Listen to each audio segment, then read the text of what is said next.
आगे बढ़ेंगे, राजनीति से जुड़ी खबर बता देते हैं आपको। देहरादून से अपडेट मिल रही है, कांग्रेस शुरू करेगी अपनी केदारनाथ प्रतिष्ठा रक्षा यात्रा। आपको बता दें कि आपदा के चलते यह यात्रा कांग्रेस की पूरी नहीं हो पाई थी और एक बार फिर से कांग्रेस केदारनाथ प्रतिष्ठा रक्षा यात्रा निकालने जा रही है। केदारनाथ विधानसभा चुनाव पर भी कहीं ना कहीं माना जा रहा है इसका प्रभाव रहेगा। और विस्तार से हमारे साथ हमें बताएंगे सोनू हमारे साथ जुड़े हुए हैं। क्या उद्देश्य है सोनू कांग्रेस की इस केदारनाथ प्रतिष्ठा रक्षा यात्रा का? देखिए, ये पहले जो है हरिद्वार से गंगा पूजन के बाद कांग्रेस के जो प्रदेश अध्यक्ष हैं उनके नेतृत्व में ये पैदल यात्रा निकाली गई थी।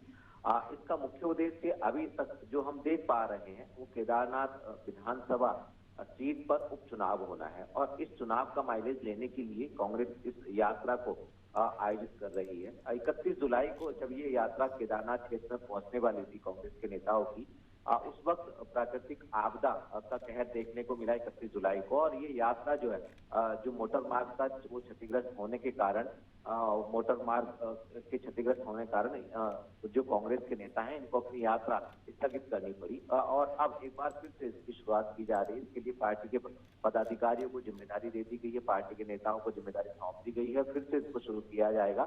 और कहीं ना कहीं जो केदारनाथ विधानसभा के उपचुनाव होने हैं उस पर माइलेज लेने के उद्देश्य से कांग्रेस इस यात्रा का आयोजन कर रही है। अब देखना होगा कि जब जहां पर ये यात्रा स्थगित की गई थी वहां से आगे जब ये यात्रा कांग्रेस के नेताओं की चलेगी तो कितना जन समर्थन कांग्रेस के नेताओं को मिलने वाला है। और जब उस वक्त पहली बार जब यात्रा का आयोजन हुआ था उस वक्त कांग्रेस के वरिष्ठ नेता राहुल गांधी को इसमें केदारनाथ में निमंत्रण की बात कही जा रही थी। तो क्या राष्ट्रीय स्तर के पार्टी के नेता इस यात्रा के समापन के समय में केदारनाथ में क्या शिरकत करेंगे ये देखना होगा। और इस यात्रा का वास्तव में आने वाले समय में जब केदारनाथ विधानसभा पर का उपचुनाव होगा तो कितना माइलेज कांग्रेस को मिल पाएगा ये भी देखना दिलचस्प होगा। अभिषेक सोनू, एक महत्वपूर्ण बात यह है कि जो दिल्ली में जो केदारनाथ मंदिर का उद्घाटन हुआ उसमें खुद मुख्यमंत्री धामी भी मौजूद थे और इसका विरोध शंकराचार्य ने भी किया और केदारनाथ के जो संत महंत हैं उन्होंने भी इसका कड़ा विरोध किया था।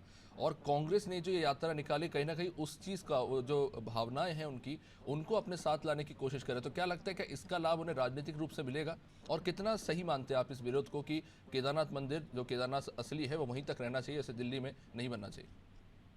देखिए, जो केदारनाथ का वास्तविक स्वरूप है, जो बाबा के रूप में बाबा केदार धाम में विराजमान है, देखिए इसको कहीं दूसरे स्थान पर मुझे नहीं लगता है कि इसको स्थापित किया जा सकता है या इसकी महत्वता कहीं दूसरे स्थान पर उतनी हो सकती है।